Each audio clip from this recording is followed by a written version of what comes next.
F B are کے افسران اور اہلکاروں پر میڈیا سے رابطوں پر پابندی عائد۔ مجاز اتھارٹی سے پیشگی اجازت کے بغیر میڈیا سے رابطوں اور بات چیت کنڈکٹ رولز کی خلاف ورزی قرار۔ صرف ترجمان ایف بی آر کو میڈیا کے رابطوں اور بات چیت کرنے کی اجازت ہوگی۔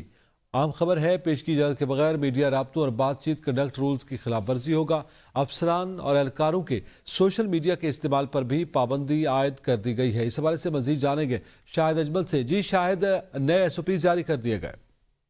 جی بالکل، ایف بی آر نے کے اندر جو ہے ایک آفس آرڈر جاری کیا گیا ہے ذرائع کے مطابق، جس کے مطابق افسران اور اہلکاروں پر میڈیا سے رابطوں پر پابندی عائد کر دی گئی ہے، اور کہا گیا ہے کہ مجاز اتھارٹی سے پیشگی اجازت کے بغیر میڈیا سے رابطوں اور بات چیت جو ہے وہ کنڈکٹ رولز کی خلاف ورزی قرار دی گئی ہے۔ افسران اور اہلکار جو ہیں وہ سوشل میڈیا کے استعمال پر بھی ان پر پابندی عائد کی گئی ہے۔ صرف ترجمان ایف بی آر کو میڈیا سے رابطوں اور بات چیت کی اجازت ہوگی۔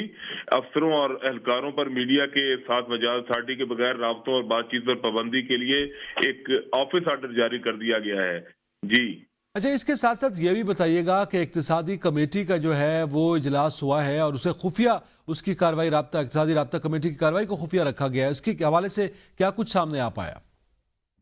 کل ملکی تاریخ میں یہ پہلی دفعہ ہوا ہے کہ اقتصادی رابطہ کمیٹی کے اجلاسوں کی کارروائی کو خفیہ رکھا گیا ہے، اور ذرائع وزارت خزانہ کا یہ بتانا ہے کہ وزیر خزانہ محمد اورنگزیب نے وزارت خزانہ کو ای سی سی کے اجلاس کی خبر جاری نہ کرنے کی ہدایات جاری کی، اور مسلسل 2 روز تک اقتصادی رابطہ کمیٹی کا اجلاس ہوا۔